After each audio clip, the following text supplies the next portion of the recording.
6 o'clock, so I will go ahead and call this meeting to order. Roxanne? Gene. Roxanne, if you'll please take roll, and if you'll please stand with me for the Pledge of Allegiance.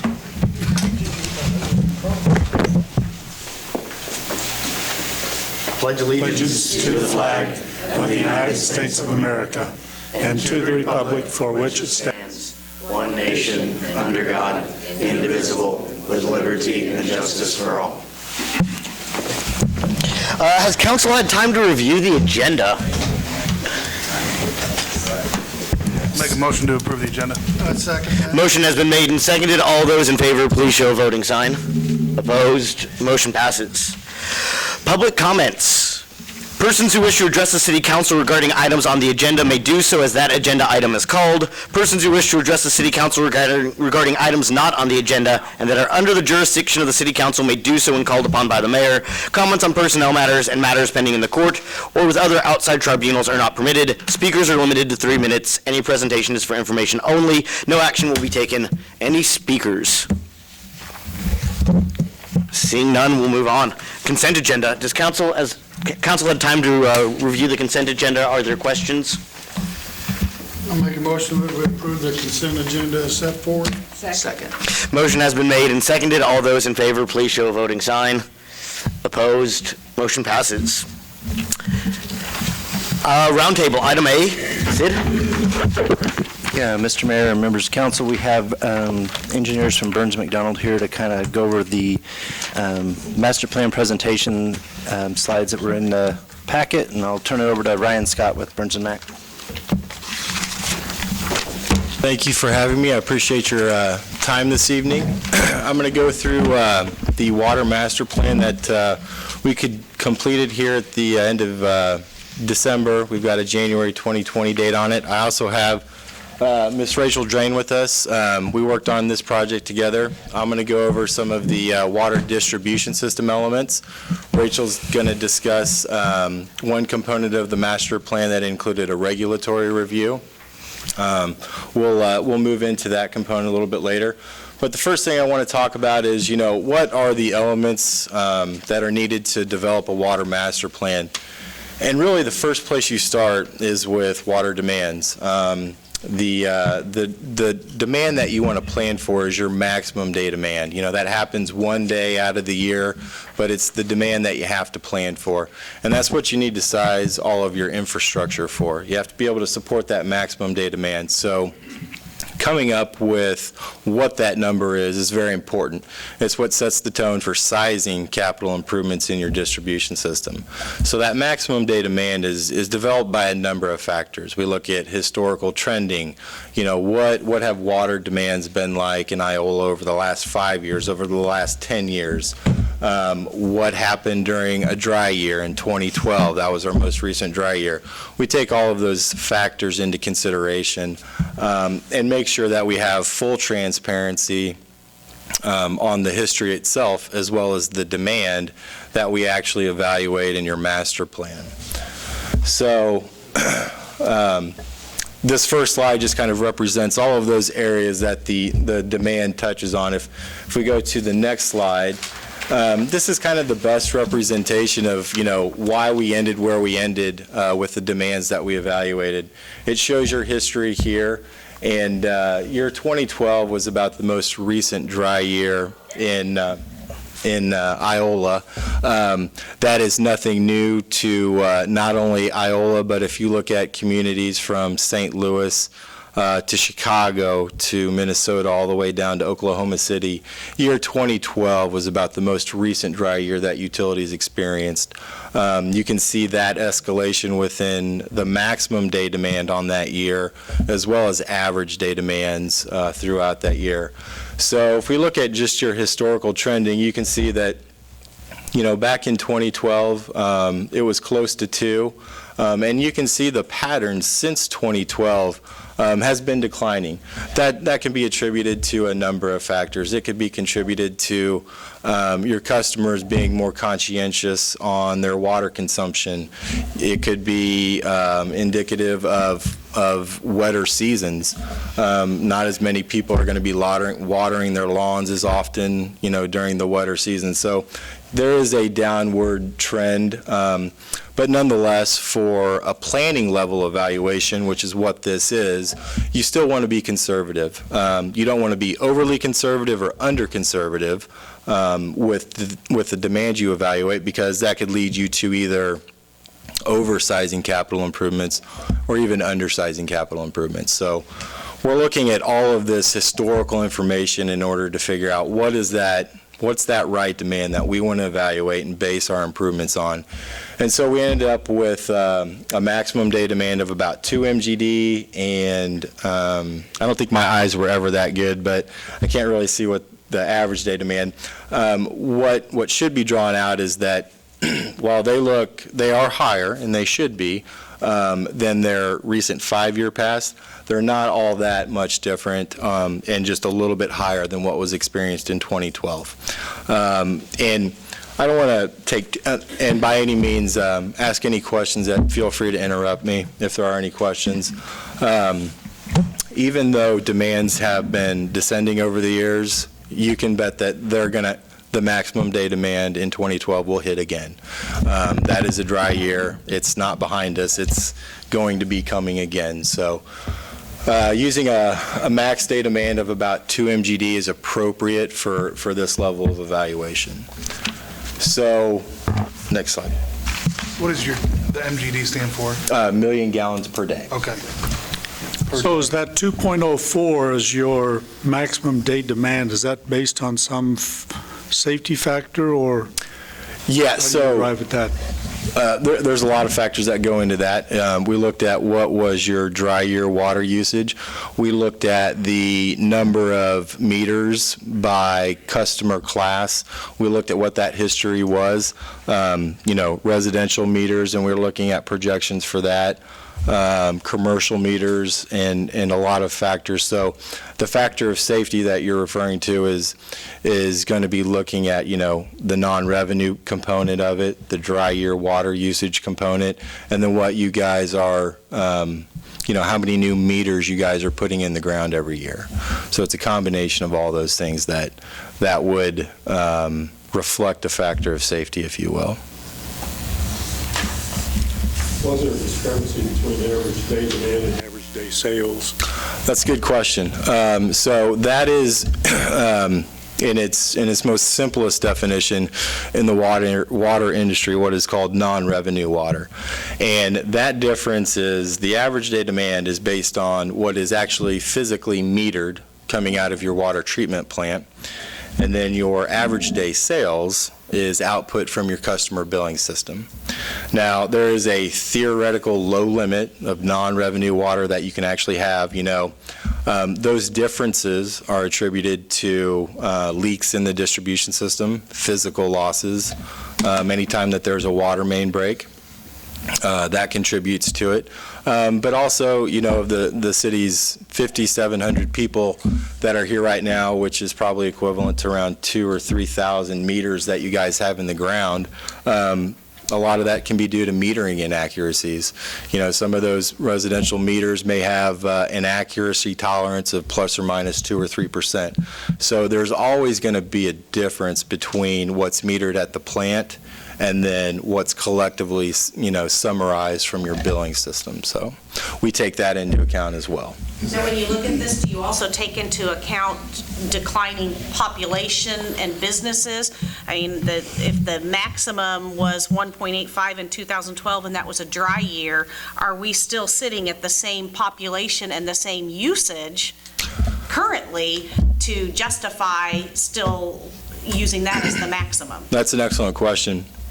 And we take a little bit better granularity when we're anticipating or when we're projecting water demands, and we actually go on the meters. So let's think about it. Just a population growth or a declinations in population don't necessarily dictate what the water consumption is. What the water consumption is what gets metered, right? Okay, so while you're one person, another commercial entity could have twice as much water going through their meter as another one. So we actually look at, instead of population, we look at the number of meters going in the ground, because that's a better representation to characterize whether water demands are going up or down.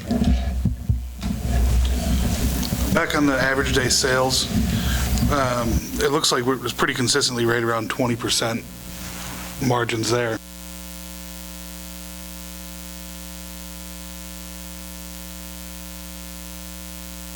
And is that normal for what we usually see? That's a good question. Non-revenue water has to be characterized.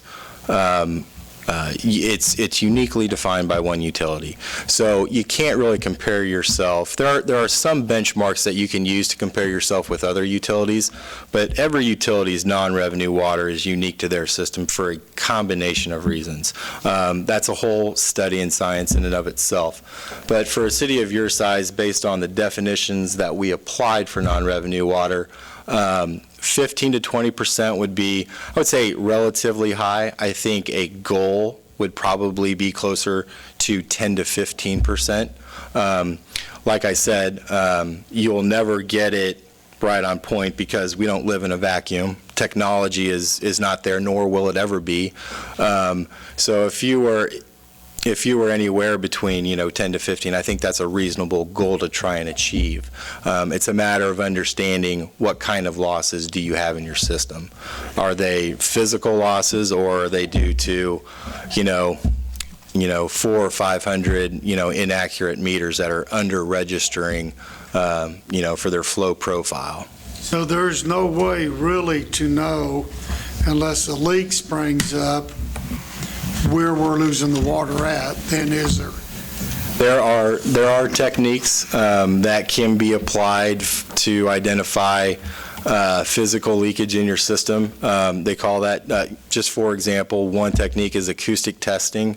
That can be done to chart and map where physical leakage that doesn't come to the surface might be. Usually that's the only physical leakage that gets reported because you can see it.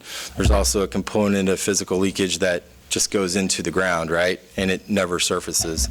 There are AWWA, the American Water Works Association, is really our industry guide for how things are done, and they set best management practices. There is a water audit software tool that is free to all utilities, free to all consultants, that could be conducted. I would recommend it as a best management practice for any utility of any size, but what that does is tell you how much of your non-revenue water is attributed to physical losses and how much is attributed to the other type of loss, which is a paper loss, or what they call an apparent loss. And that would be due to customer metering inaccuracies, some data entry errors. There's a lot of science behind that. So. Do we meter how many gallons go through the hydrants when they flush those yearly? And is that a significant amount that could be contributing to the extra 5-10% that puts us up to 20%? It hadn't been metered in the past. Yeah. I mean, it seems like to me that's a lot of gallons going through there when you see them flushing one hydrant. That's a they good. do several hydrants. That's a good question. Over the course of 365 days, and in my experience, I have opened many. I opened about 60 hydrants here in Iola as part of this project. That usually ends up being probably less than 1%. It's not as much as you think, and I might add on to that it's really not. So if you see a fire hydrant open, you see a lot of water coming out of it, but then it's usually closed. That's not a big contributor to leakage. It's that small leak that happens for 270 days versus the 10 minutes that maybe a fire hydrant is open. That is really what takes a big bite into your non-revenue water. A leaking toilet in a rental house can add up your utility bill really quick. And if you have a handful of them on every block, then you're absolutely right. Sure. Now, you say meter could be off. How do we check those to ensure that our meters are reading correctly? without replacing them? There are some, depending on who your meter manufacturer is. Again, that's another science in of itself, but there are some ways that you can test to see if individual customer meters are under-registering or over-registering. A lot of utilities usually employ or outsource, unless they can learn to do it in-house, to outfits that work exclusively in that environment, but it is possible. It can be done. But as an engineer, we don't really prescribe certain methods. We usually leave that up to the manufacturers to dictate, how they test their meters. So. And that non-revenue water would also include some places that we don't meter, like City Hall is not metered, and that's not going to be a huge user, but we have some of those around that we don't account for that water as much as if we had meters in every place. So, yeah. All great questions, very relevant.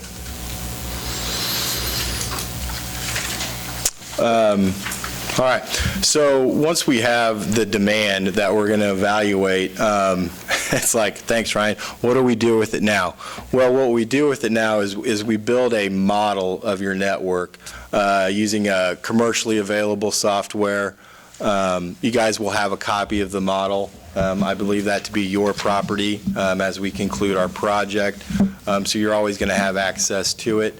But we build a model that includes every single pipe in your distribution system. And in that model, we plug in all the data that you have already prepared from your CAD systems, your water system GIS. So we build in the pipe diameter, we build in the pipe connectivity, we build in your towers. You guys have 3 towers, Oak Street Tower, Gates Tower, and College Tower. We build all that information in. And really what our model does is simulate water moving through your system from your water treatment plant all the way to your customers. So what I think one of the neat processes in building these models is, well, how can I stand here and tell you that the water we placed in the northeast side of the system is representative of the water that actually is metered up there? Well, what we do is we take your customer billing information and we do a geocoding process. So if customers 1, 2, 3, and 4 are on Street A, we know what their average consumption is throughout the year, and we allocate their water demand in an appropriate fashion to that location. So we take that 2 MGD demand and we allocate it appropriately across your system in areas that are, have that consumption. So that is how we build the model. Now that we have a model that is stood up, the last important piece that's missing is going to be a calibration effort. So while all of the input data up to this point is going to be as accurate as it can be in terms of billing information in the physical network, all of that doesn't really matter unless you have a calibrated model. And by that I mean you have to have a model that actually simulates actual conditions. So we work with everybody at the water treatment plant, all the guys in the water distribution system, that manage that area, and we do a lot of fire hydrant testing. So what we do is go and simulate those fire hydrant tests in the model to make sure that the output we're getting from our model matches what we measure in the field.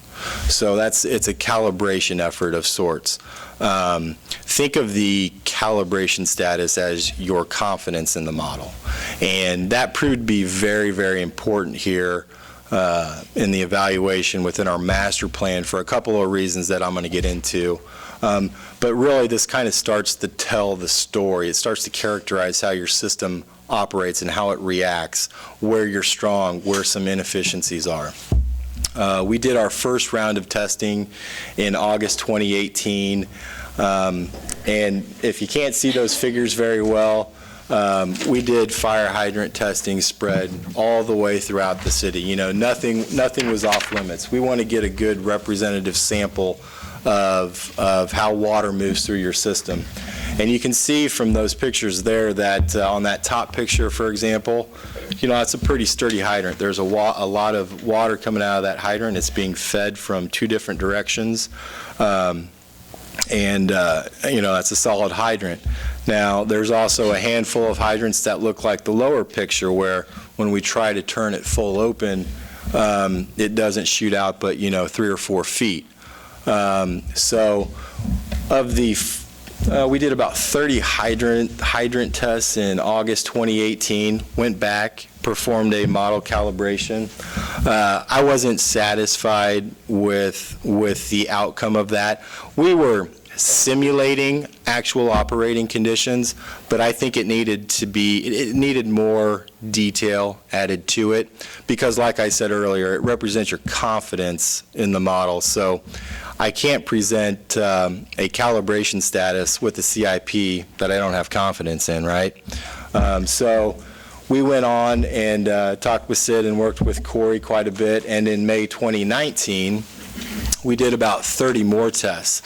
And you can see on there, we really focused our efforts kind of throughout the middle of town.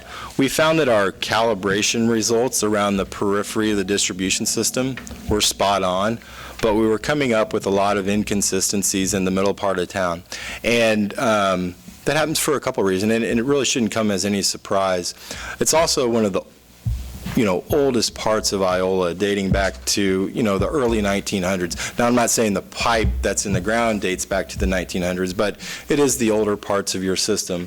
And a lot of times when that happens, you can see a picture of, if anybody's had the wonderful opportunity to see Corey in his office, you'll see a picture of this pipe.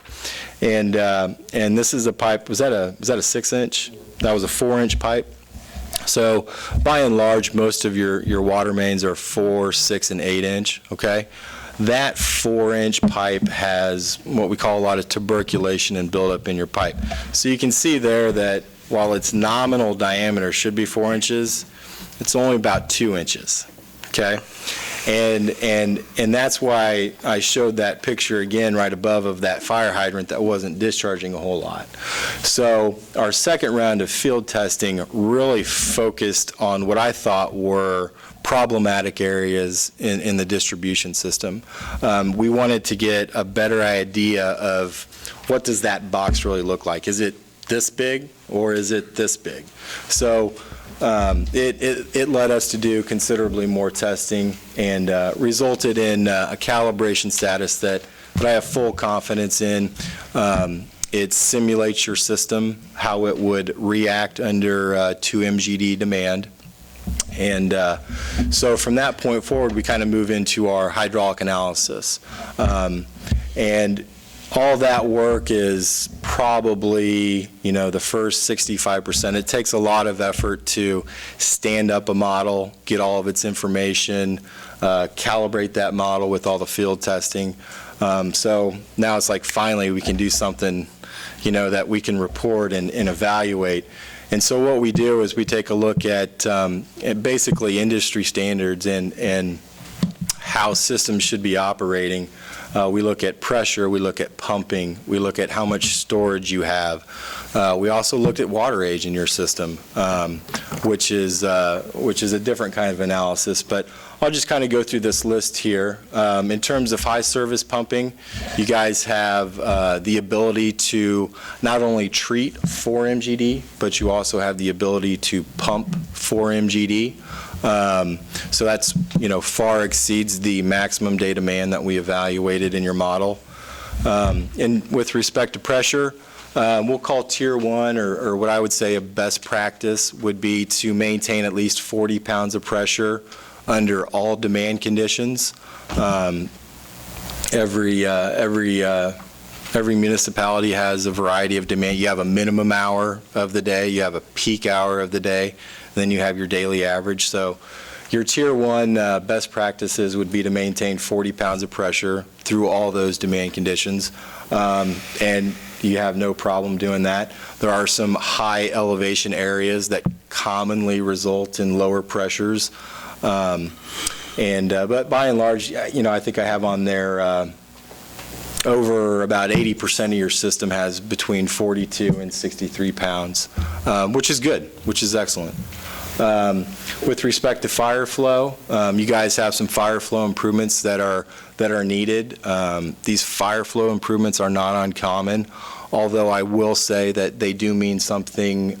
They have a little bit more weight, or they are of more importance for the city of Iola, and I'll get into some of those reasons later. But fire flow improvements, you can't find a municipality that doesn't have some need for some fire flow improvements. With respect to water age, the water age traveling, as it travels from the water treatment plant and as it reaches your customer taps where everybody lives is very good. You guys have some high quality drinking water, and that's probably also evidenced by the number of awards that are hanging down at the water treatment plant. If you haven't seen them, they are something to be proud of. So, however, there is some water age issues that you guys are battling in your storage tanks, and again, that is not also uncommon either. It's really a byproduct of the tank's geometry, and really their locations within the distribution system. We'll kind of talk about some of those things later. With respect to how much storage, that's either, the best way to characterize that is, do you have a storage surplus or do you guys have a storage deficit? Well, you guys have a storage surplus, but that also, that surplus is really the contributing factor to that, which is a surplus would be good. You don't want to have too much, and you don't want to have you don't want to have a deficit. But that storage includes the clear well capacity at your water treatment plant. Now, when we're talking about water distribution system storage, it's best to have that storage actually placed out in the system. In order for the city to have a surplus, you have to rely on the volume of water that you have at the water treatment plant. So, and the reason that you're better served to hold that storage in the system is so you don't have to pump it out of your plant, really.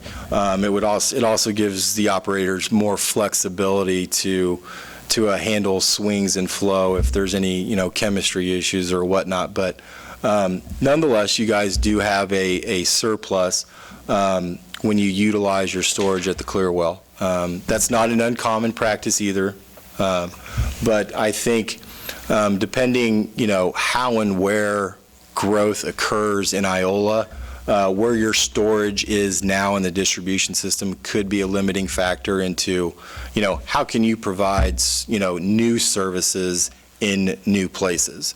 You guys have a 4 MGD water treatment plant, but we're only evaluating that 2 MGD max day demand, right? All right, so I think the next slide. So, and these are just a couple of areas that I kind of wanted to point out in the model, or in this presentation that were a result of the model output. So Oak Street Tower, for all intents and purposes, is located right in about the middle of your city. Above water levels over about 50%, the operators don't like to go over that amount because from experience in the past, when water levels do go over 50%, the water main break potential escalates. So the operators do a very, very good, very, very efficient job at controlling how high levels go. But what that also means is that you're missing, another 50% of your capacity. And that water main break potential is by and large due to just the age of the pipes, the condition of the pipes, the amount of pressure that would be imposed in the area around Oak Street Tower is going to raise as water levels raise. So they kind of have a target that they don't want to go over about 18 feet. So that's kind of a limitation, but it's a necessary evil to make sure that there aren't major and chronic water main breaks. A bad day would be 10 water main breaks in 12 hours. Okay, and that is the degree that we could be talking about, because they have happened in the past. Another thing, I was talking about some high water age issues.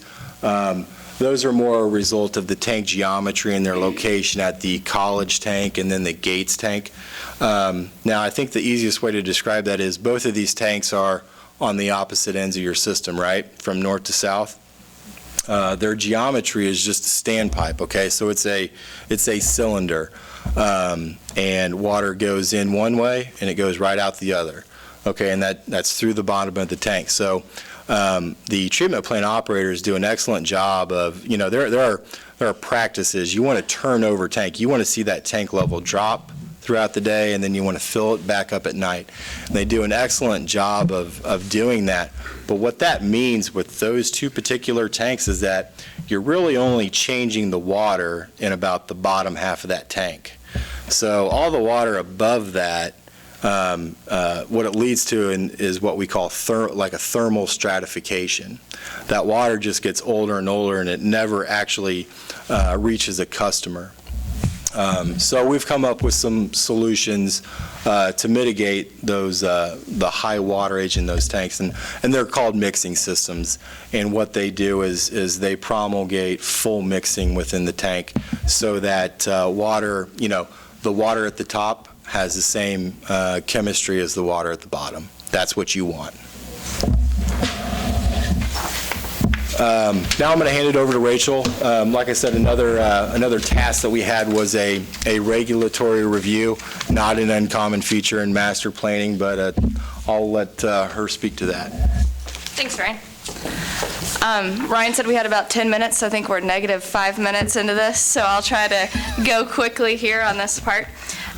We did also conduct a regulatory review as part of this water master plan, and really what this was focused on is actually looking at the water treatment plant itself, the processes that are used there, the water that's produced out of that plant, and how does that compare with industry standards, regulatory requirements. So first off, Ryan's already mentioned it a couple times, but props to the operators of your water plant. They are doing an excellent job. The water coming out of the water plant meets all regulatory requirements. You guys have received awards for taste of the water, so it's really great quality water coming out of the plant.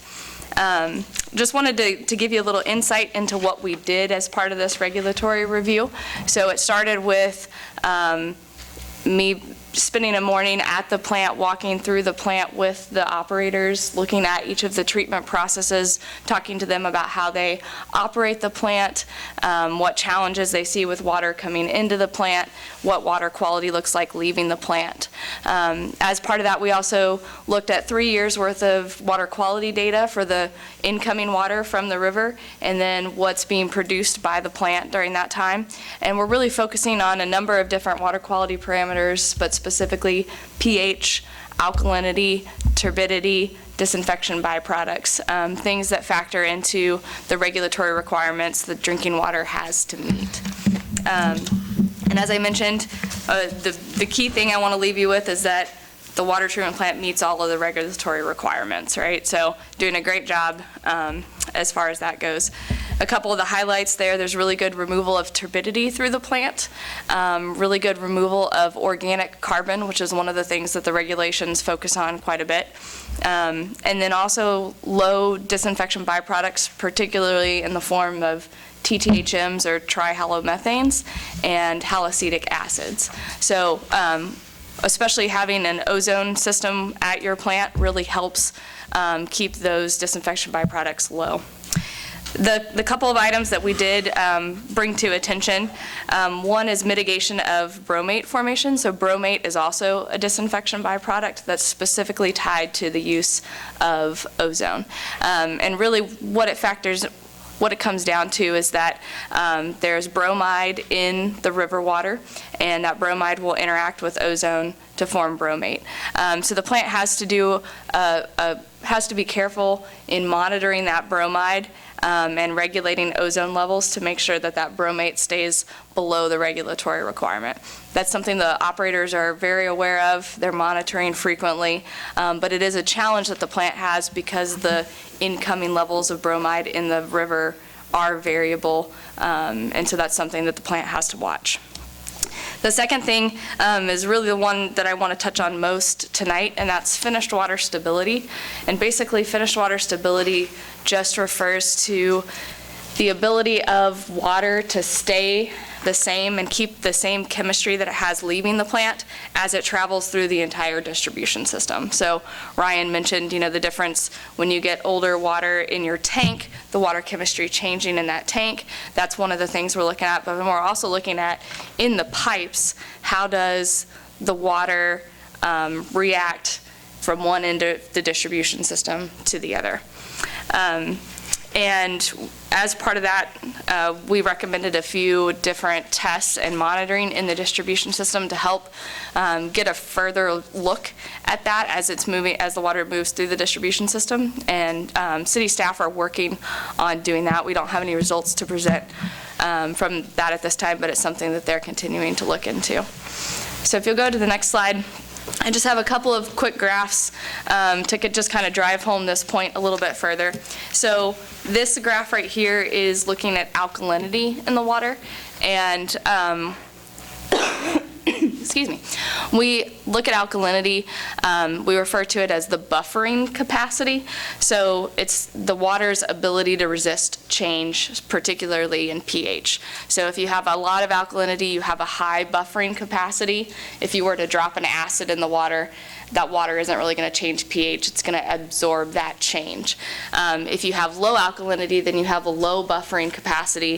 If you were to drop acid in that water, it's going to react very quickly and change pH very easily because it doesn't have that buffering capacity to absorb those changes. What this graph shows us is that there's quite a bit of alkalinity in the water coming into the plant.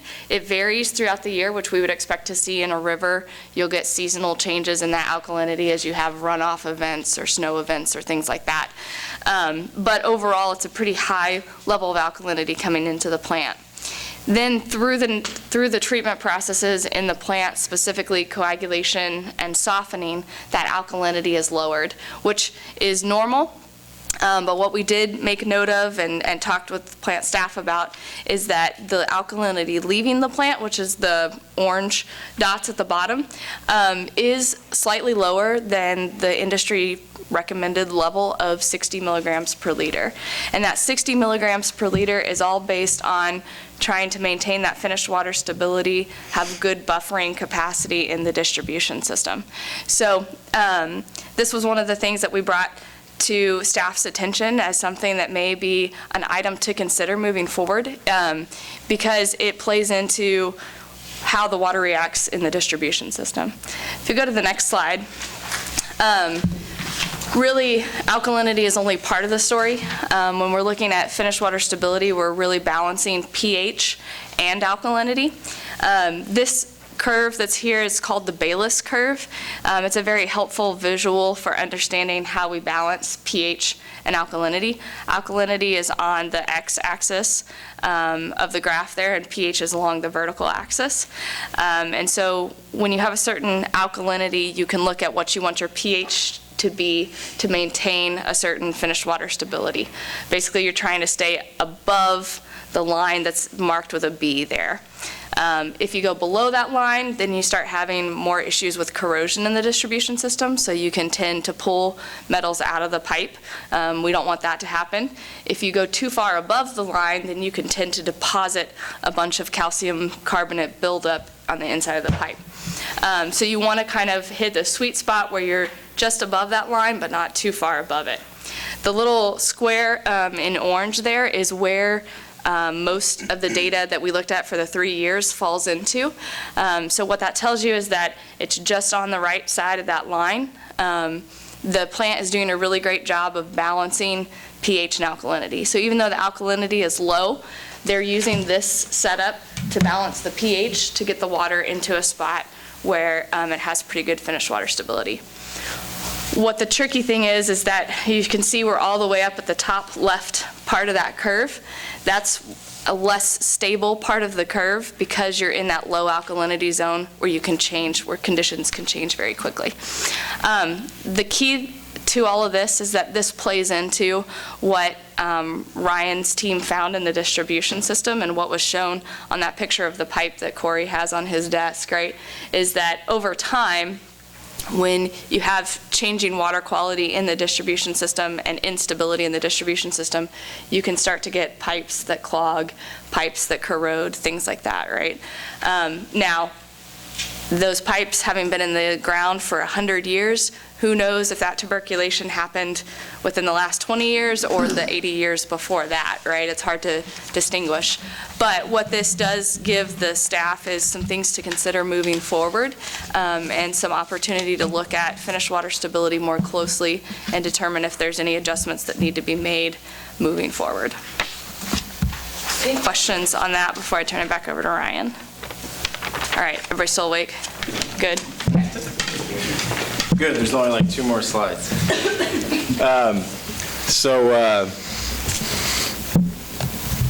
The capital improvements that we had identified, basically in the water distribution system itself, is really requiring a significant water main replacement for the city. And just to characterize the degree of replacement that our model suggests is you guys have about 68 to 69 miles of pipe within your distribution system, or at least that's over 4 inches in diameter. And,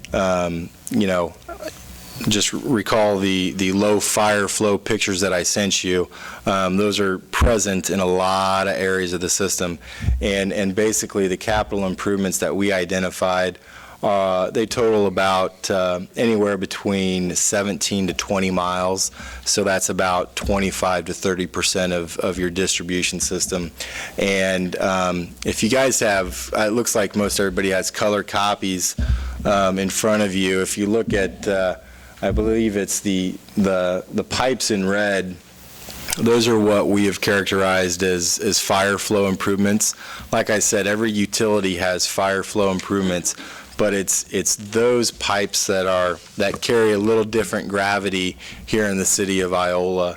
Those are the ones where we found, not only very low fire flows, but our models are also simulating those same conditions, and we believe the extent of that area, it could be it could be that big. So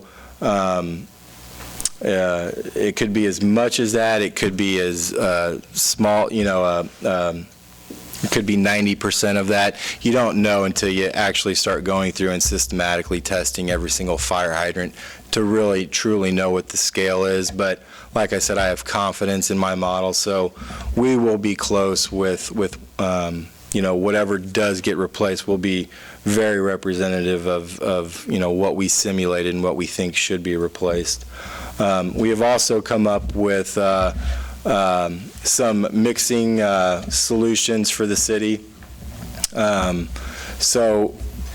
Before I get into the tank stuff, I'll probably one thing I'll leave you with where I have significant water main replacement. Again, not uncommon to utilities, but that is going to be important because like I said earlier, you guys have, this beautiful, great tasting 4 MGD water treatment plant. The inability to increase your water levels at Oak Street Tower above about 50% because there's the concern with water main breaks, that's going to limit your capacity to deliver something over 2 MGD to other customers. Now, that's not a blanket statement. A lot of that depends on where new customers may surface. So, if there's a new customer east of the plant, that's going to mean something different than new customers to the west of the plant, which is where, the east side of the city is where your customers are at. So in order to deliver more flow out of your plant, you're going to have to come out at a higher pressure, right?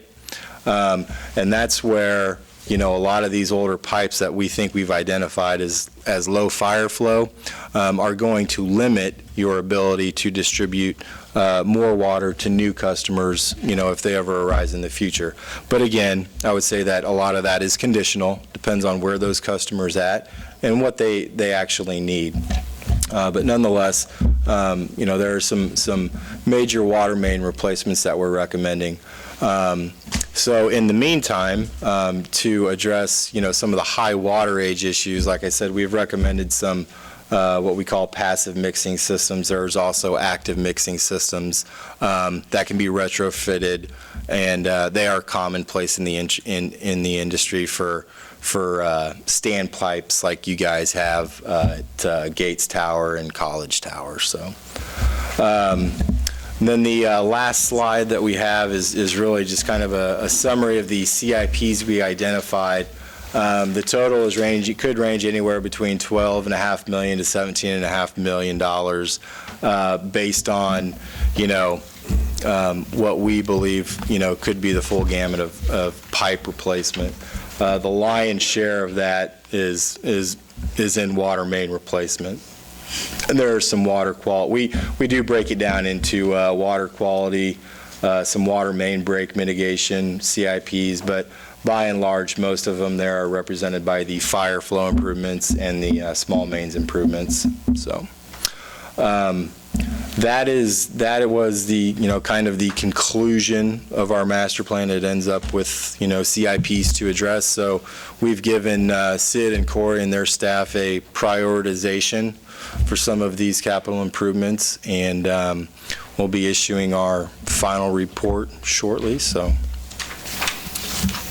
be more. You have given Sid the priorities. You mean the priorities of which water main should be replaced first, as in the fire flow improvements? There is. We provided some degree of prioritization. Let's say, I want to say we have, 60 to 70 individual line items. We prioritized about the top 20. So one of the things that Corey and Sid had asked us to do, and this happens all the time, was they were like, hey Ryan, we already have a set of pipes or CIPs that are already on our list to replace. Can you help us prioritize those? So we took a look at what our model was showing and then the improvements that they'd already identified, and we applied some prioritization to those. Now, you can't apply a priority to all of them because, the last 45 or 50 may not yield benefits in one area, and you want to be careful about saying, this street is more important than this one when you're talking about fire flow, okay? Everybody's important, and the city understands that, so you want to be careful with how that prioritization is prescribed, but we did provide some degree of prioritization. So it's a combination of pressure at the hydrants and number of water leaks on a main? Yeah, the leakage that actually happens doesn't really enter the equation, but our model simulates a lot of clogged pipes that could contribute to leakage. I wouldn't say that's not a direct factor in the model, but pressure is. You guys have good pressure in your system, but if you needed to access that fire hydrant for any reason, there are certain areas in your system that are going to be underserved. If we, looking at the map here, with the green and the red streets or the pipes there. When we change out a main, though, it's going to increase the flow further down the line. So this is going to be a dynamic. Very, very much so. So like I said, if there's 20 miles of pipe, the first 5 miles that you put in needs to be methodical and well planned, and should buy you time. There should be residual effects, residual benefits, if you will. So doing the first 5 miles might improve areas adjacent to it that I've identified as low fire flow, might actually increase those and perform better. And what that does, again, is buy you more time. And when we were talking about the mixers for the stations, or for the water towers, right now, did you say that we have 500,000 MGD with that? Yeah, so all of your tanks, they total in capacity. Each of them are 0.5 million gallons. Oak Street Tower can only operate at about 50% full. So, really your total capacity in your system that's available for storage comes from a combination of your treatment plant and then up to certain amounts within the storage out in your system. So the other two are not at 50%, just the No, the other two, the operators can fill those, and you have their full capacity. But again, those two tanks are unique because they are ground storage tanks, effectively, that are situated at high elevation. So you can only draw those tanks down a certain degree. So one of our industry criteria is you want to maintain at a minimum 20 PSI. 20 pounds of pressure at the base of that tank means a certain level in those ground storage tanks. So the operators can't pull the water all the way down in those particular tanks. So are we meeting our reserves? Are we meeting our maximum daily? Yes, and that's what and to answer your question, there is a storage surplus, but that requires incorporating the storage that you have at your water treatment plant.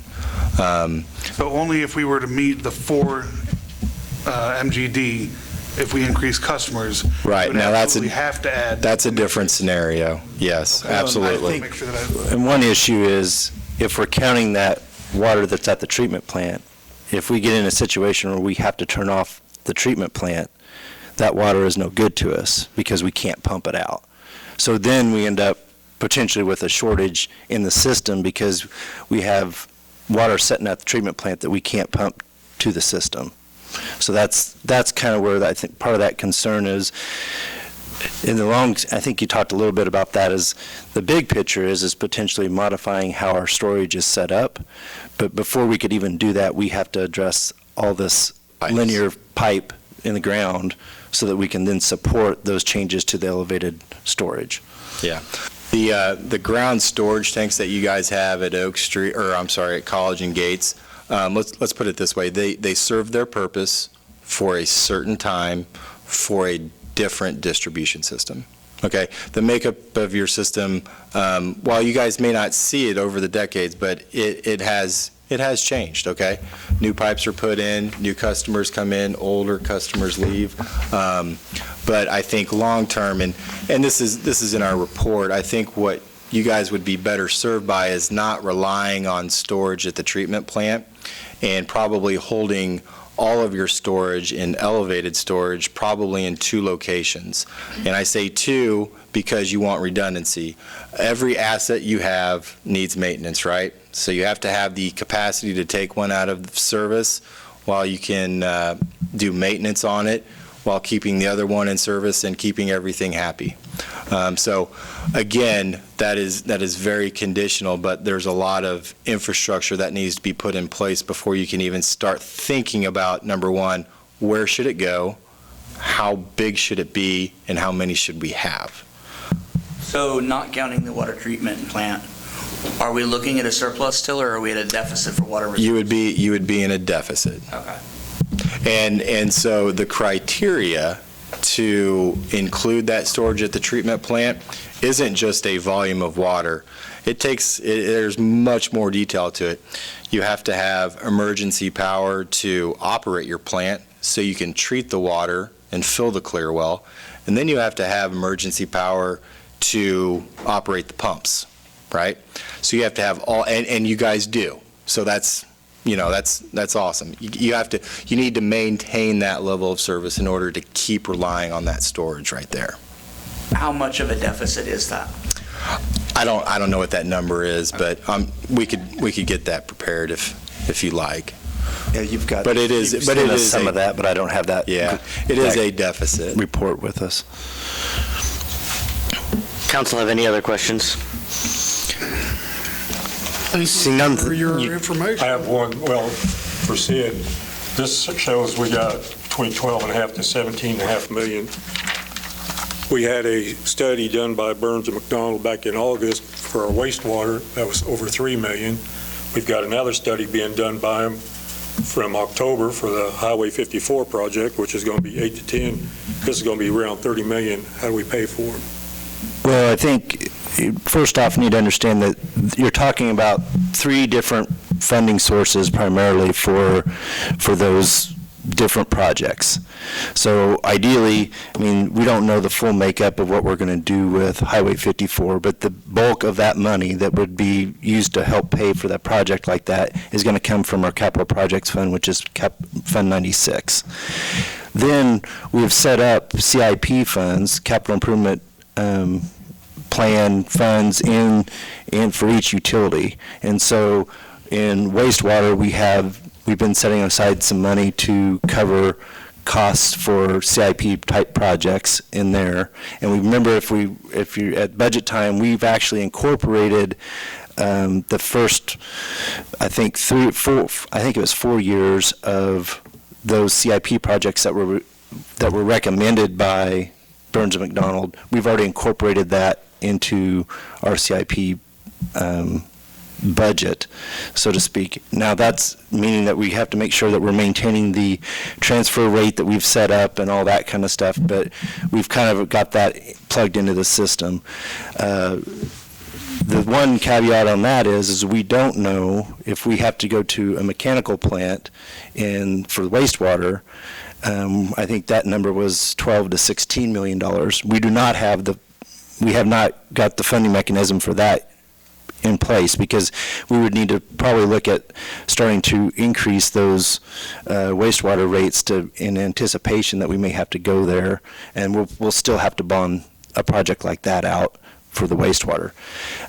For water, that was kind of something I was going to be talking about at the tail end of this is water rates. We currently have water rates that do not support our needs right now. We've made adjustments over the last couple of years. In 2018, we paid the bond payment out of that capital projects fund 96 to help to alleviate some of the pressure on the water fund.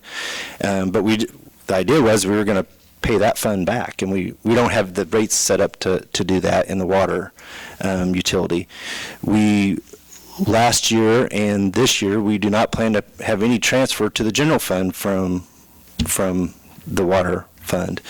We also, while we did make some contributions, transfers from water, from what I would call the operational side of the water to the CIP, planning for bigger projects in 2018 and 2019, we don't have any in 2020's budget. So we don't have rates currently set up to be able to pay. We're barely breaking even like last year. I think we lost $30,000, and that's we've had a 10% increase in the water rate, but we only saw about 6.5% increase on the actual revenue from that, and I think that was due to we had a wetter year last year, and so we didn't sell as much water. So we got to start trying to figure out where that rate needs to go. I think there was kind of thought last year, or in 2018 when we were talking about water rates several times, is one, we wanted to see what this study was going to give us, but two, if we could just get to 2026, we won't have a water plant payment. Well, we've got financial needs beyond 2025. When the water plant, we make the last payment on the water plant, we're going to need to invest in our infrastructure that's in the ground. And whether that's making a full, hey, we're going to take everything Ryan said here and we're going to make that a reality, or we say, okay, we're going to prioritize from what he's given us, what work through staff, what we look at as we get our work order system going and we start monitoring where leaks are and everything, and really start kind of diving into that. But we probably need to make a plan for 2026 that from 2026 for the next 10 years, here's our plan of where we're going to focus our efforts to update the lines, the water lines. Something I would like to do, I think recommended staff-wise, is between now and 2026 is trying to get some of this water mixing, water quality stuff in place, because it's not that it's absolutely cheap, but it's a little lower hanging fruit for us.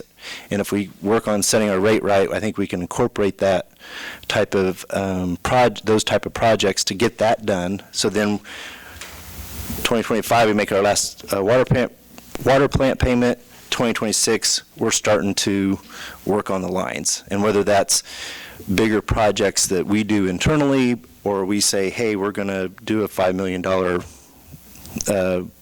big project and have a contractor come in here and knock out a bunch of line for us, something to that effect. And that's planning that can take place over the next couple of years as we get closer to that.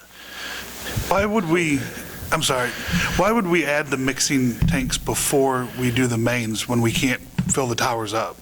Because that would improve our water age issues that we have, especially at Gates Tower. But we can't fill it up until we fix the mains, right? No, that's Oak Street. That's Oak Street. Yeah. So Basically, we would be making some improvements to the water quality and the water age issues that we have, especially primarily in that southern part.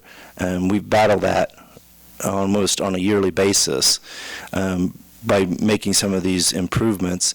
Then, and that part of that is done, so then as you work on getting your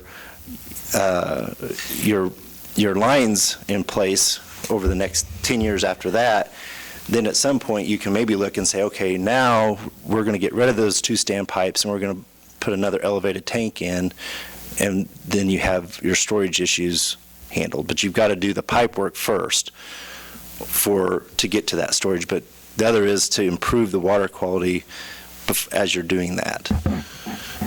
So as I recall, during the hottest months of the year is when you have the worst mixing problems. So that's when you have the highest water loss, because you have to go turn on the hydrants and run down the level. That cost of the water loss versus adding some mixing equipment or some system. That would be the idea there. You should see, once you get these mixing systems, they are designed to achieve what they call just full mixing. So like I said, the water chemistry and the quality in the bottom is the same as the chemistry and the quality at the top. So full mixing is consistency throughout the entire tank. So proof and validation of that improvement would be realized in less flushing. If we were to adopt your recommendations in full, would this give our system the capacity to operate the water treatment plant to?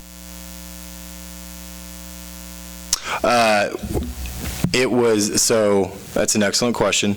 We evaluated a 2 MGD maximum day demand. Once, if all of those improvements, and we would just, maybe we call that a build-out scenario, whether that's, it's never good to get fixated on what happens in 2040 or 2050. You want to think about what happens at this demand. But if all of those pipes are replaced, then yes, you're going to have the ability to distribute more water from your water treatment plant. But right now, that's a very loaded question, because a lot of it depends, where is that growth occurring? What kind of growth is that? Is that one customer?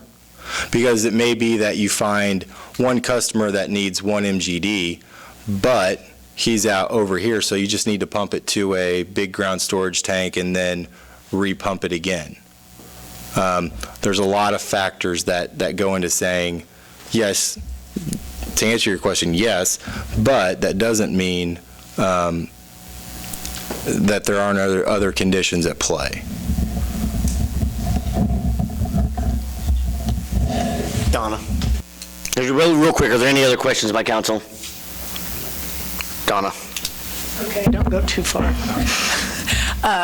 Way back when Carl was city administrator, we talked about how old our lines were, because I've done the research on them, and like he said, 1900 to 1930, a lot of our lines go into our square, and if I heard you right, and this buildup in the pipes are probably along that square. You didn't say that, but that's what I'm guessing, because that's our oldest part of area, plus this south area here was built first.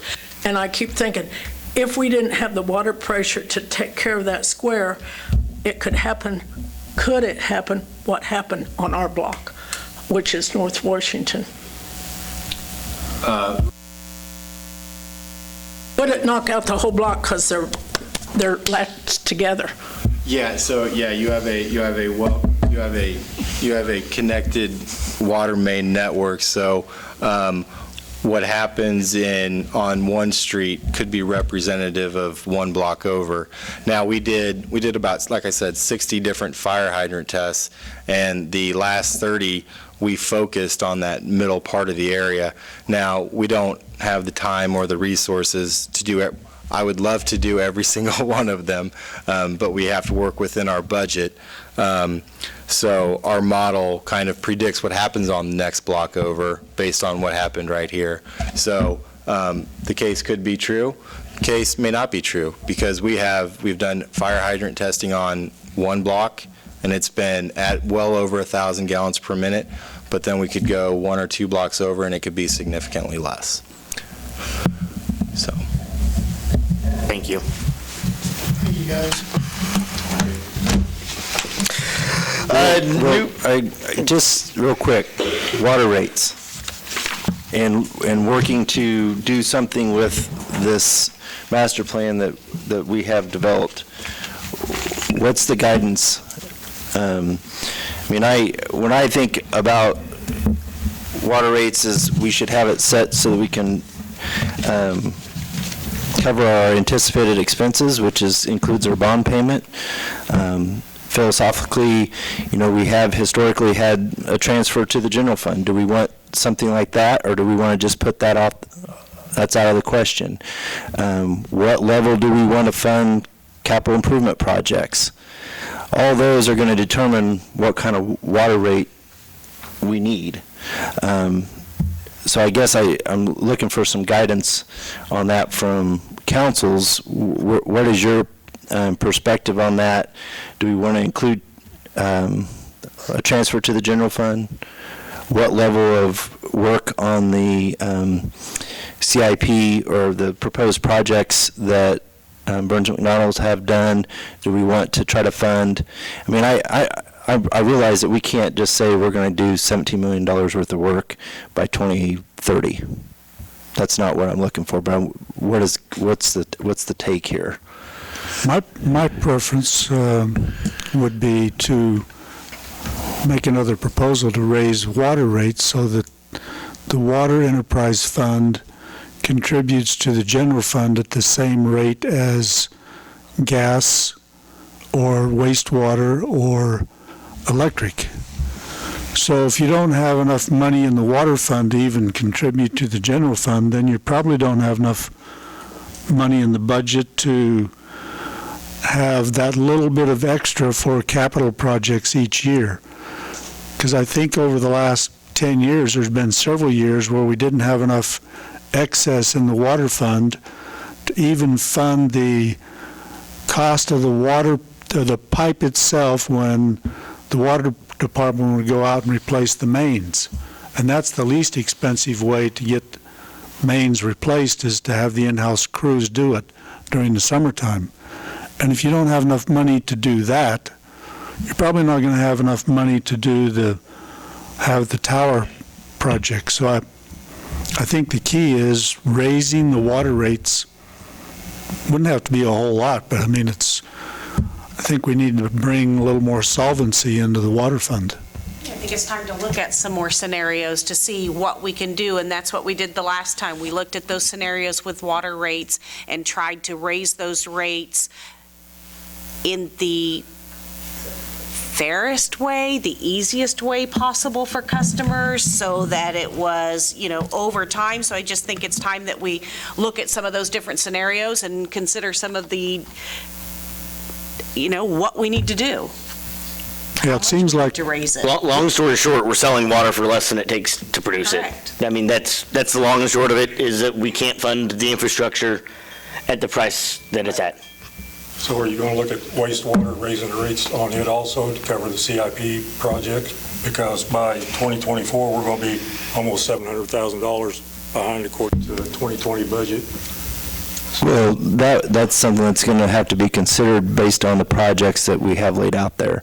Now, I think some of what is in that budget is we didn't have any potential grant funding for one of the projects we're looking at doing is a lift station replacement, and the idea was we'd go seek some grant funding for that from CDBG,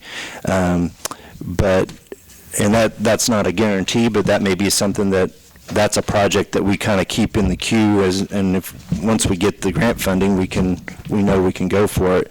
But I would imagine that if we were any way, shape, or form staring down a mechanical plant, you're going to have to increase the rates for wastewater. There's no way around that. I think we need to worry about the water first. Well, yeah, I mean, I think wastewater for right now, you're probably all right for a couple of years, especially considering that you would potentially try to get some grant funding for that one project, which is a bigger project for us. With the water, that's what that's the philosophy I need to understand, because I know to look at different scenarios, but we've got one that wants to fund the general fund, which I think should be done, in my personal opinion. Actually, I should say my professional opinion, that's what should be done. But I also feel like we should set that rate to be able to pay for some capital improvement projects from CIP projects. Now, that doesn't mean, that doesn't mean that we're going all out to get all 10 million done, but I'm just trying to gauge what level of commitment. Is that you're comfortable with trying to do $100,000 a year of projects?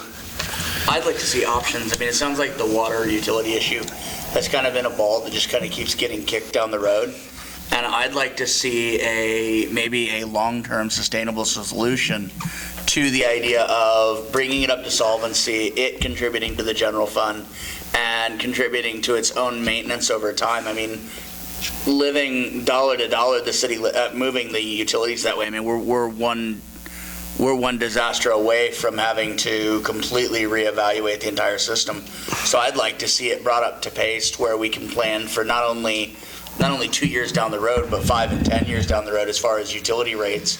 And we don't have to have that moment where we've got to look at the client base and decide, hey, listen, we're looking at a 25% increase over the course of a year. Let's get it to a point where we can actually deal with it as, not having to kick the ball down the road.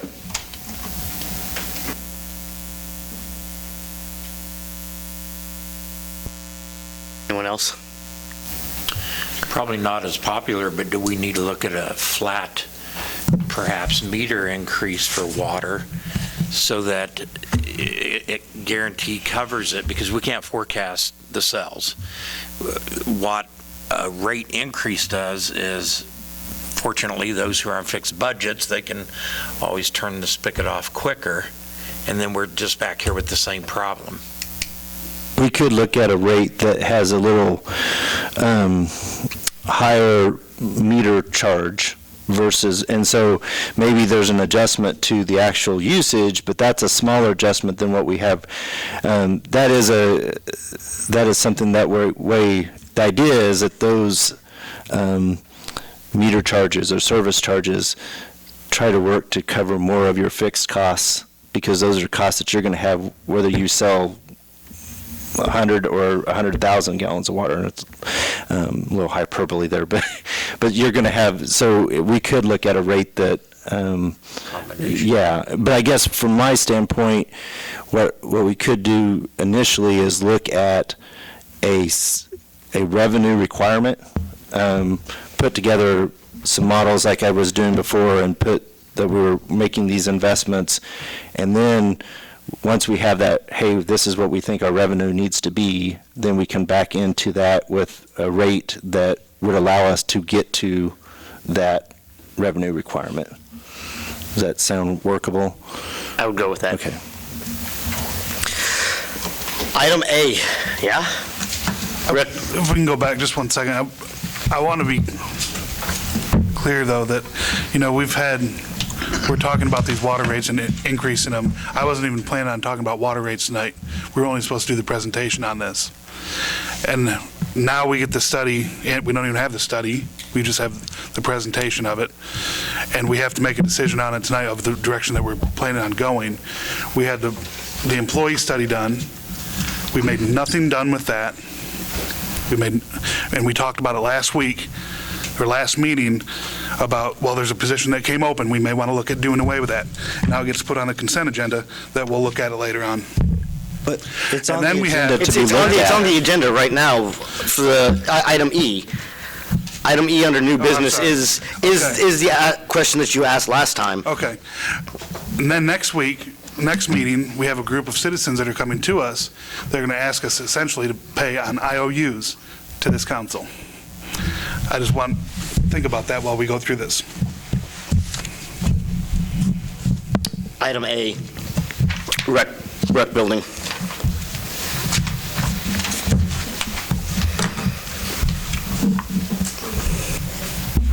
Mayor and Council, in your packet, I put in my summary. With the increased request to use our building, the rec building, based on, mainly because of the American Legion closing and the steakhouse not doing catering or not having wedding events and things in there, it seems like we're getting more and more requests to use our building for things that probably aren't ideal in our building. One example is, Qantas came to me and wanted to use the building. Good idea. It kind of fell through because of the planning of the other city that had it. It was a swap meet. Well, a swap meet is not real conducive for our floor in our gym, but it was a good event, and I thought it was worth looking into. And actually, that's how this agenda item got placed on your agenda, was Qantas' request to house a swap meet in the building and down here in this area. Since that's fell off because of the other city, but I bring before you an alternative to help cover that floor to where we can hold more events, the dances, wedding receptions, the school carnivals with the inflatables and things on those gym floor.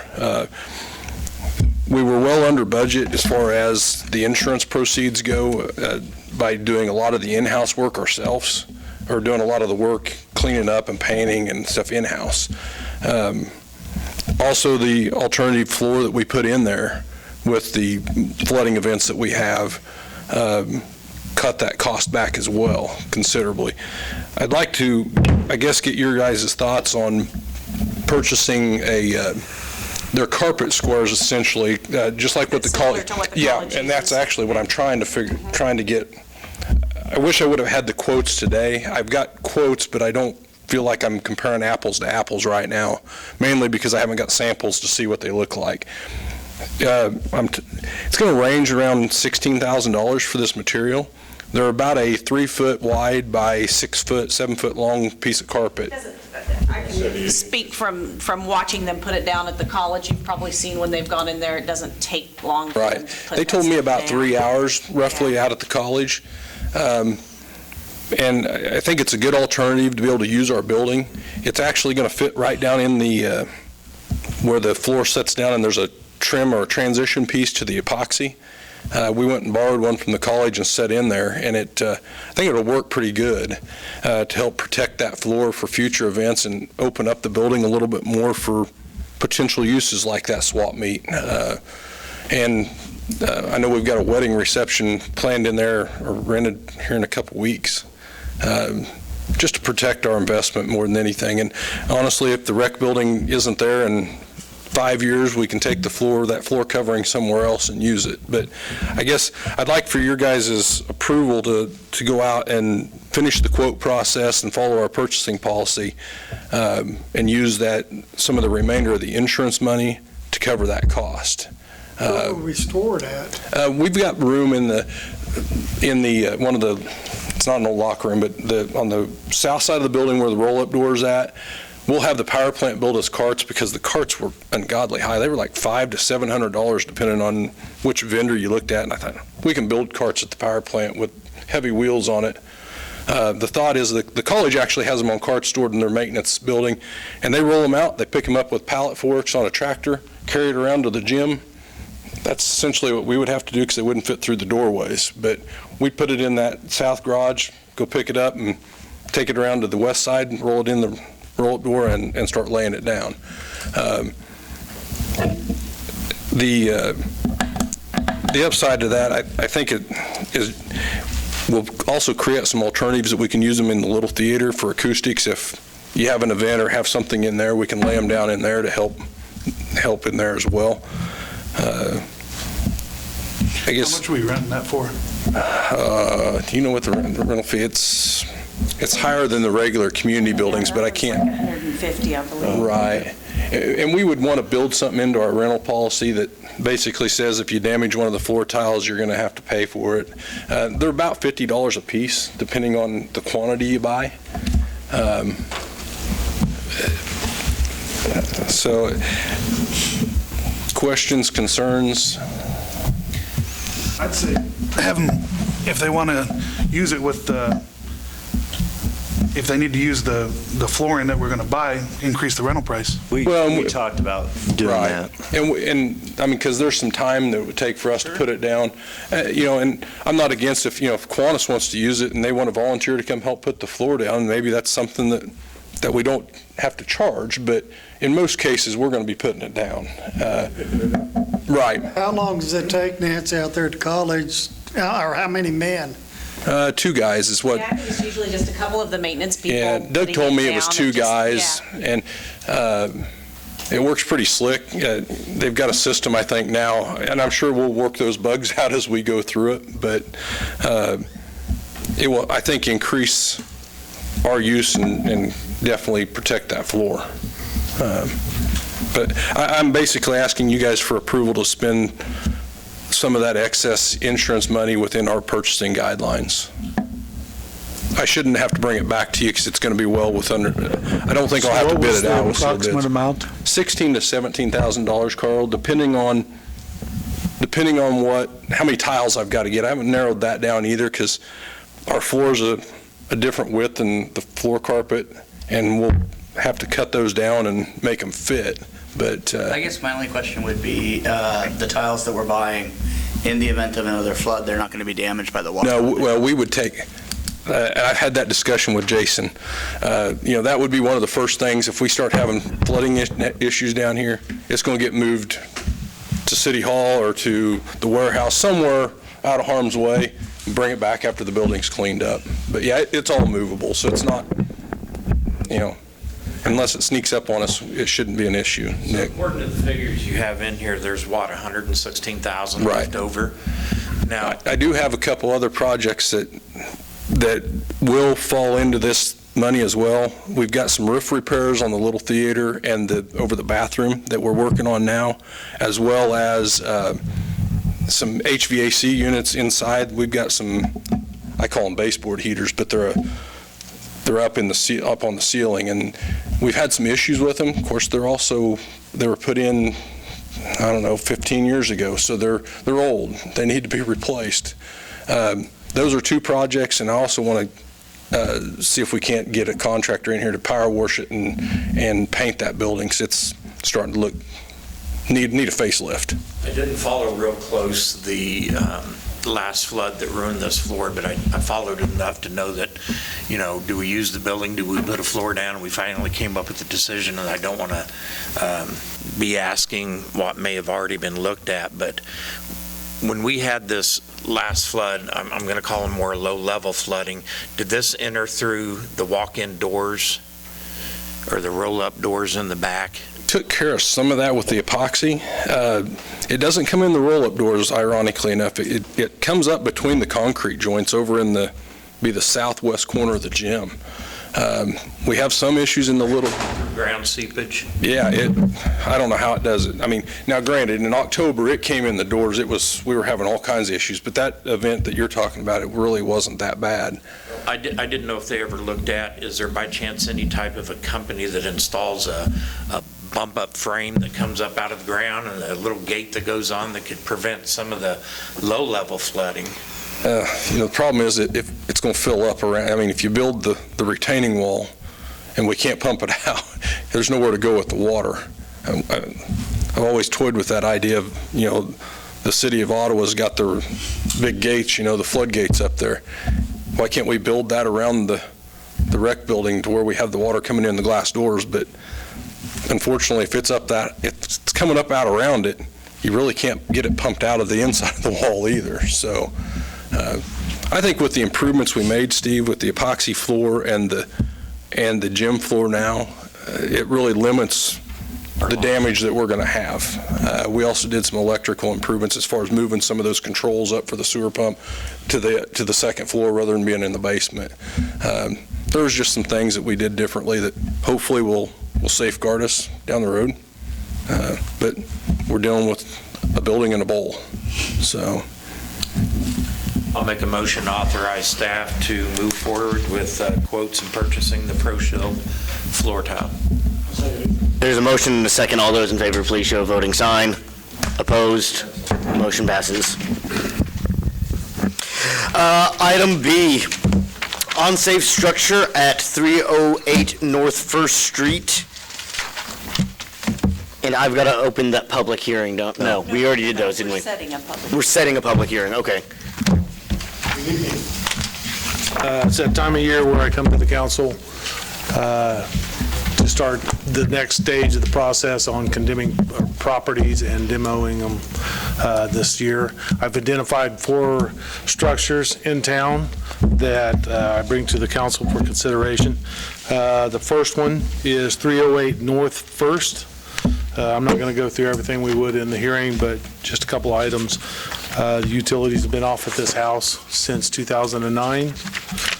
The owners are Gary and Vicki Curry. The county has this house valued at $2,600. Part of the guidelines I look at in deciding on which houses to bring to the council for condemnation is if the cost to repair the house is over 50% of what the house is worth. It's just one of the items that we look at. This particular house is probably the worst one I've done yet.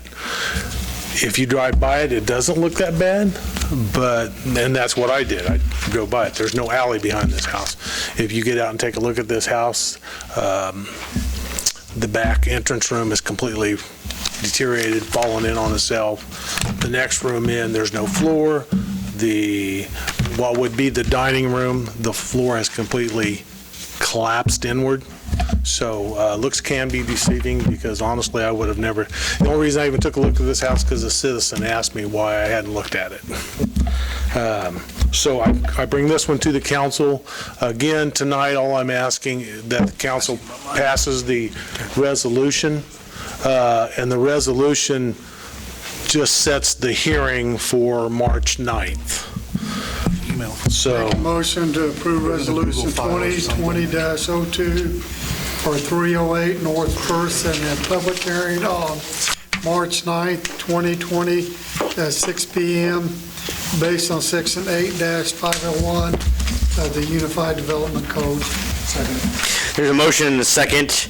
All those to approve resolution 2020-02, all those in favor, please show a voting sign. Opposed? Motion passes.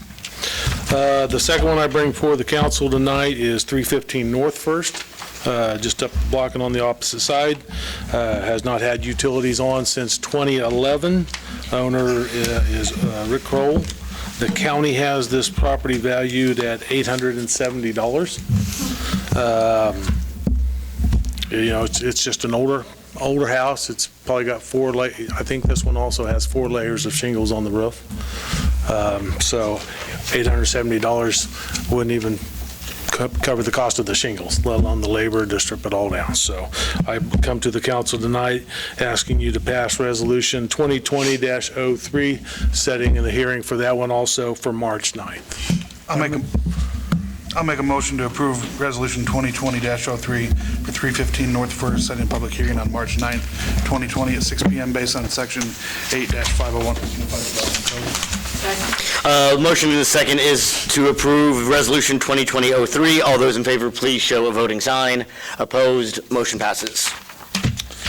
The third one I bring to the council tonight is 839 North Washington. Utilities have been off since 2018. In the last year, the owners have went from John Shores to Daniel and Carolyn Wilmersdorf, and then recently from them to a Sarah Risch. The county has it valued at $3,790. Again, this house also has 4 layers on it, the bottom layer being wood shake shingles, so it would have to be completely stripped off, sheeted, and then shingled. It's got ceilings inside that have fallen down because of the leak, foundation issues, window issues. So again, I bring this one to the council. I might add, recently on the utilities, we did have somebody move in there, the Sarah Risch. I did have to inform them, no matter who owned it, it was not livable. There was not hot water, the bathroom was not usable. They moved out after, I believe, a week and a half. I gave them the week to move out, so. Again, I bring this one to the council, ask the council to pass Resolution 2020-04, setting a hearing for March 9th. I'll make a motion to approve Resolution 2020-04 for 839 North Washington, set public hearing on March 9th, 2020 at 6 PM based on Section 8-501 Unified Development Code. Second. Motion in the second is to pass Resolution 2020-04. All those in favor, please show a voting sign. Opposed, motion passes. The fourth one I bring to the council is 1012 North Cottonwood. Utilities are currently on at this property. However, the water has been shut off because they believe that there was a massive water leak there and the water bill went real high. The owner is listed as John Zom III Trust. The county currently has this property valued at $10,840. It is a single-wide trailer house. It's a 1970 trailer house that has had a roof built over it and a garage added to it. The importance on the trailer house being in 1970, it is prior to 1974 or 76, I always get the dates mixed up, when they stopped using aluminum wiring. Aluminum wiring is good, it works for electricity, but it's more brittle. And when their line breaks, you get an arc, start on fire. That's why they quit using it. If you drive by this property, and I highly recommend all council, on any houses I bring you, go by, take a look at them. This one, it's deceiving on the outside. You don't think it looks that bad. I've been inside it. If you get a chance, look at the pictures. The inside of this trailer house is completely trashed. When I walked through it with police officers, there were several places I thought I was going to just fall through, and not because of my weight. Has Mr. Zahn, has he been contacted, whoever's in charge of the trust? His mother is in charge of the trust, and she has been contacted. I will point out also that the value at the county is $10,840. I did call them on Friday because I wanted to clarify that they set it high enough because they haven't seen the inside of it, and I was informed by the appraiser's office that in the very near future for 2020, they're lowering the value of this the structure down to $1,150. So they're even taking it down about $10,000. So I come to the council tonight asking you to pass Resolution 2020-05, setting a hearing on this structure for March 9th. I'll make a motion for it contingent that the trust is notified one more time about this. Yeah. Motion to approve Resolution 2020-05 for 1012 North Cottonwood Street, setting a public hearing on March 9th, 2020 at 6 PM based on Section 8-501 of the Unified Development Code. Second. There's a motion and a second to approve Resolution 2020-05. All those in favor, please show a voting sign. Opposed, motion passes. Yes. Could you have animal control walk around these places? Because, you always check when it happens in your own backyard, but that one's across the alley, and I know there's a groundhog that lives underneath that one. Which one? The second one. Yeah. 315 North First. We got groundhogs, possums, you name it, all over town, so. But we had one toward And that's another south of there, and that had a family of skunks that all of us neighbors got to handle for a few weeks. And that's a very good point on these houses that I bring you. Almost every one of them has a spot in the foundation that's open. And there's all kind of animals, critters living underneath them, cats, possums, skunks, To the north of it's got the cats.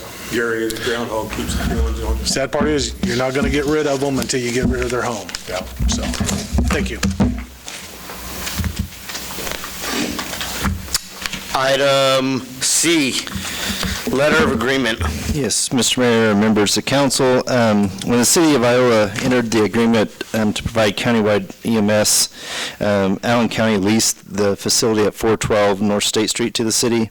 That allowed us to store extra equipment in there that was related to the EMS service, some of the countywide fire service that we provide, and other emergency services that we provide for the county.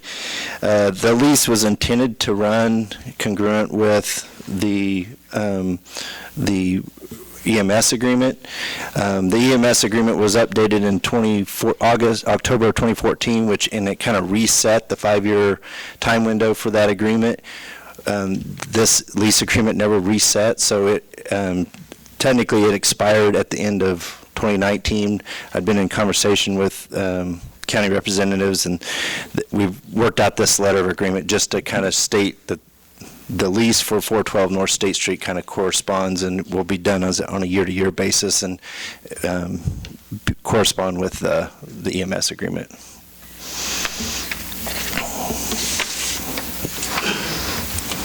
I'll make a motion to approve the letter of agreement with Allen County regarding the lease at 412 North State Street and authorize necessary signatures. I'd second that motion. Motion has been made and seconded. All those in favor, please show voting sign. Opposed, motion passes. CMB.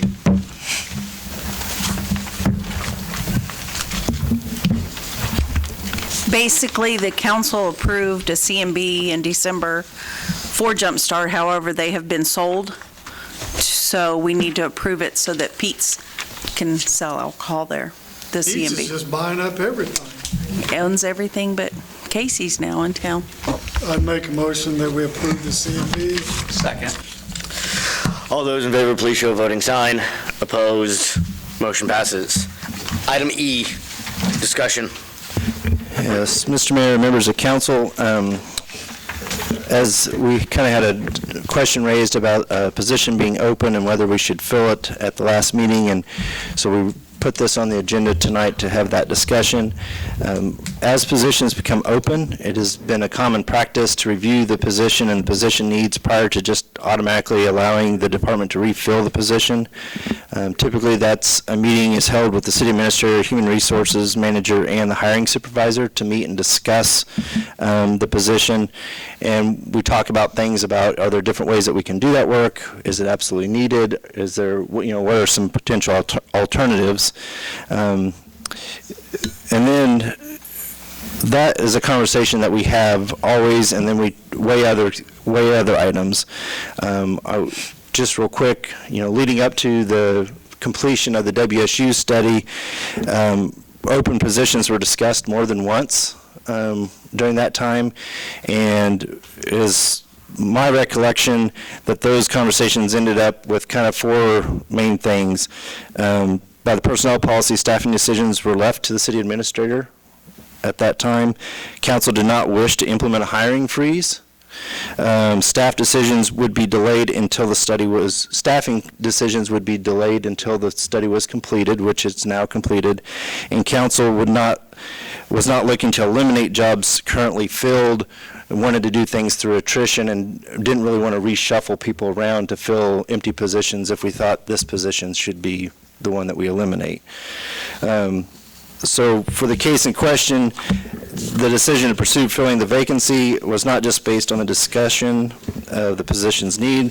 The decision-making process included several additional factors that included no hiring freeze in place or indicated. There was no known changes to the work priorities or service level expectations, which the WSU talked about council establishing that before we really start to grind down what positions need to be eliminated. And there was no desire from council to impact current employees by shuffling them around. This position is considered important to the expected service levels that the city delivers. And Greg Hutton, the code enforcement officer who's the hiring supervisor, is here, and he can kind of speak to what the loss of that position and what that impact might be. How many do we have currently in the code office? Yeah, well, currently, since we have this position open, there's one full-time person, that's me, and a part-time person for the animal control. She works 30 hours a week, and 10 hours of her 30 hours is working in the city court. So with this position filled, there's 2.5 people in my office. You know, this is my opinion of the office. I feel this job is very well, much needed for the city of Iola.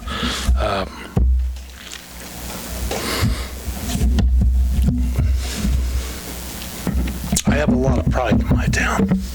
And until I had this job, I didn't realize how important this job was. Excuse me, I'm sorry. Get my stuff together. We joke around in our office about this job is not rocket science. You're not building rockets. And we joke that once you do this job, you're ruined because you can't ride around or you can't go to another town without looking, okay?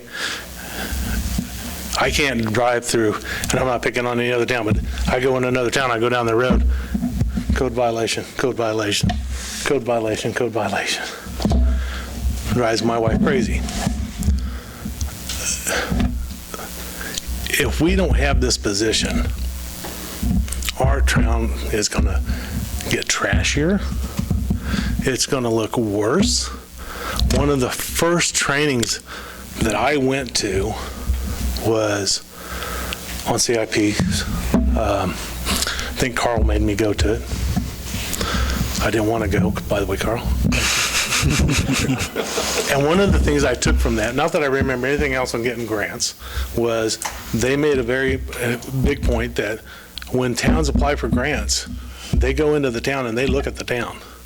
And if that town's not enforcing their codes, they don't consider them. So for that reason, this job's important. Besides the nuisances and the letters that they send out for weed notices, they print out the contract orders for mowing. I train them to do some of the smaller permits, like fence permits, roof permits. That way, we don't have customers waiting on me if I'm tied up. Some of the smaller inspections, like if we have a sewer line being fixed, I train them on what to go look. Yes, so that if I'm gone or I'm busy and I can't go look at it, they go look at it. That way our plumbers, our different type of contractors aren't waiting on us. The fall and spring cleanup that we do, which is, to me, is a great thing that our town does. This person does a lot of, the utility office collects all the calls, makes lists, this person puts them together into our report. That takes a lot of time because you can't just go in there and go down a list of numbers and find 315 North First. It's in a route, the way the city picks up. So you have to go on the route and you literally have to go in and find each location to put the information in. This person assists the animal control officer, scrapes up dead animals, helps with that. And again, on the mowing, the numbers, I could throw all kind of numbers at you, but there's just a lot that this person does that if we don't fill this position, I'm not going to have the time to do it. I've had to do it several times since I've been here, and there's just not enough time. And I truly feel that if we don't fill this position, our town will look worse for it. So, Questions? Just real quick, for 2019, there was 1,204 permits and nuisance and mow letters that were processed by this office. Each of those require additional follow-up to ensure that everything's being done that needs to be done. So there's a lot of hours involved just beyond the 1,204 incidents of creating something, whether that's a permit or a letter that goes to to a citizen. And I think, we kind of talked a little bit today, probably the place that would suffer the most would be the nuisance violations, because when you got somebody coming in to get a building permit or a fence permit or a roofing permit, you got to get them that permit. But going out and checking for nuisances becomes a tertiary responsibility when you're trying to do all this other. Greg, I've worked with you for a couple of years now, and I think that this position is needed. I know how busy they are. I don't know if you guys understand how many mow orders go out, and each time takes at least 3 trips. One to see if it's ready, another one to see when it's finally ready, and then another one to see when it's actually done. So the job is needed for this, but I think that for the future, all these open positions need to be coming to the council. I think that's my biggest concern or issue is that we have had this study done. We've talked about things. We've talked about how can we save money? Can we do this through attrition?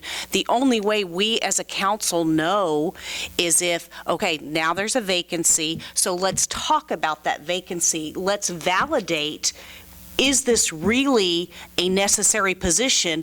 Or can this position be absorbed in other places so that we are doing our due diligence as a council to save the city money where we can, when we can? And if we can do that through eliminating a position, and I'm not saying firing people, I'm not saying laying people off, through attrition, if that is a way that we can successfully cut down on some costs without cutting services, then we need to have the chance to discuss it and discuss it in open public session so people know that we are paying attention to this.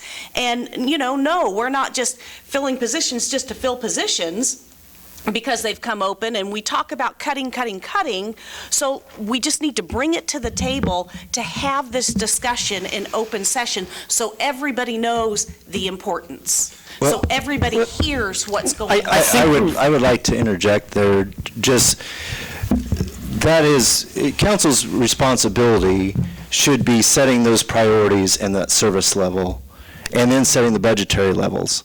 We talk about cutting, but we've never talked about what level do we mean? Because if that means that we want to see the mill levy go down, then that also then puts pressure on, that tells staff how we need to adjust potentially personnel to meet that budgetary limit that council puts in place. The same thing goes with the priorities and the service levels.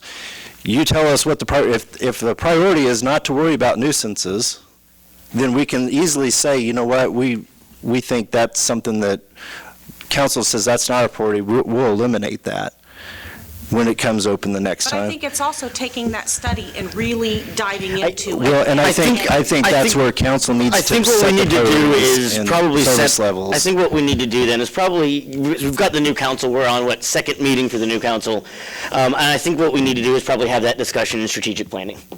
Here in the next month, we're having a planning. And we need to use that study. We need to read it.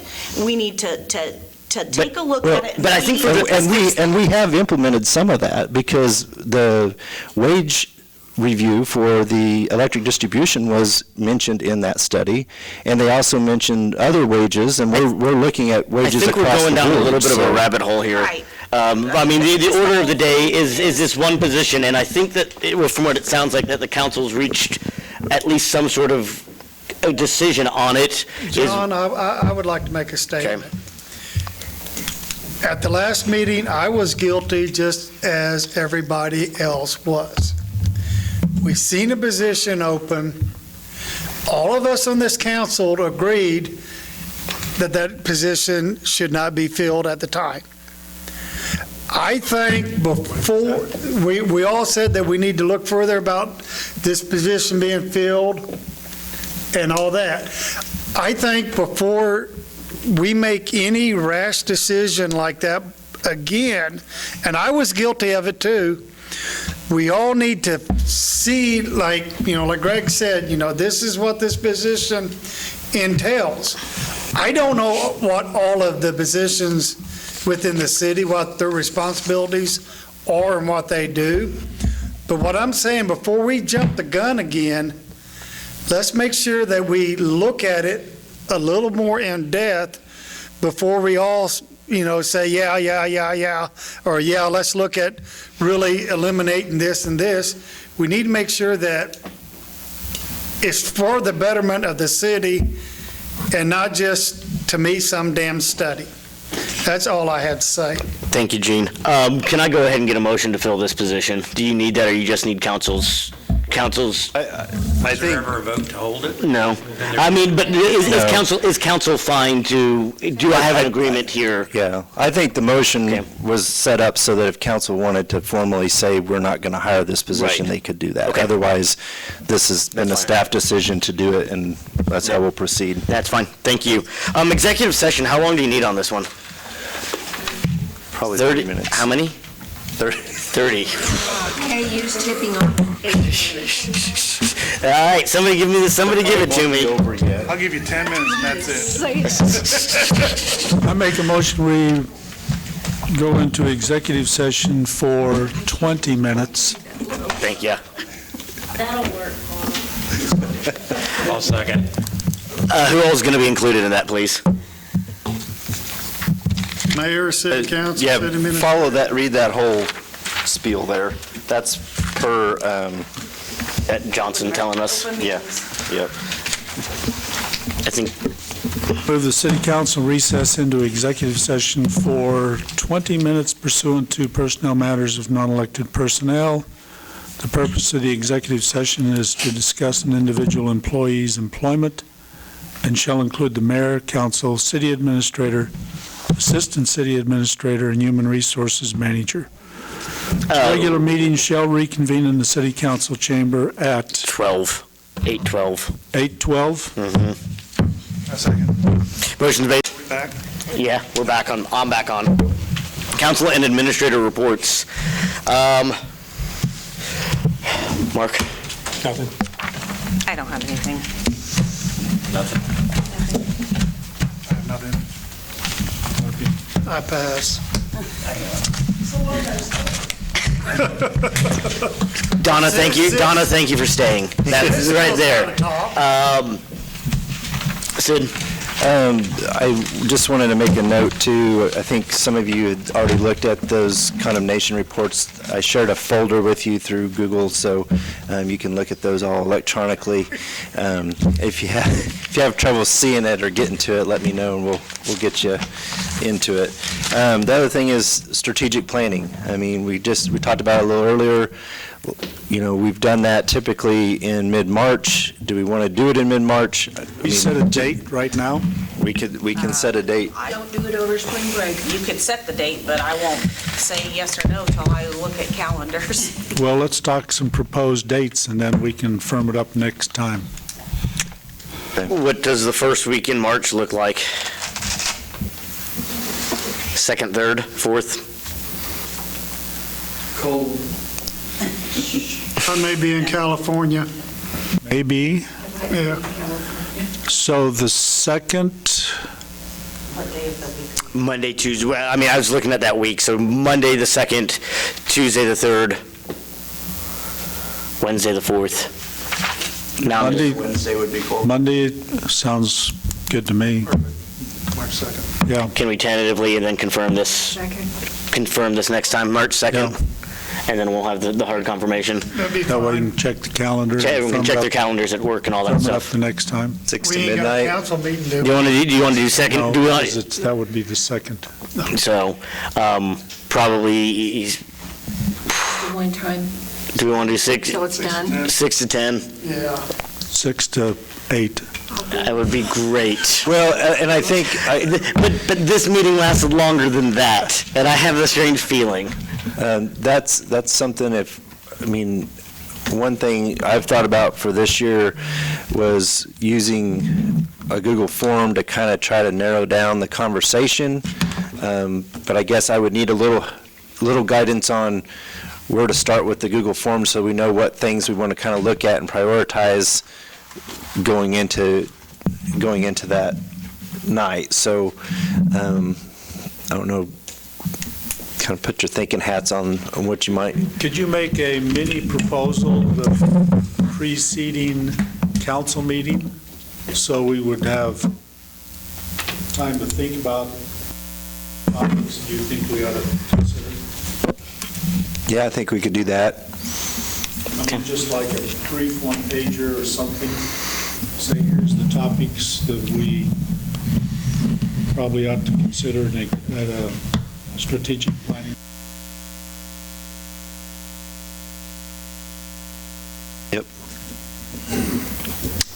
I'd also maybe like to see something that, past couple of years of the strategic planning from then, and where we're at with them now, if we did anything with them at all, what we're doing with them now, if it worked, or if it didn't work, or if we need to adjust them. There's only like 3 of us there. Yeah, and that ended up being more of a kind of a conversation than it did strategic plan, because we just didn't have people there.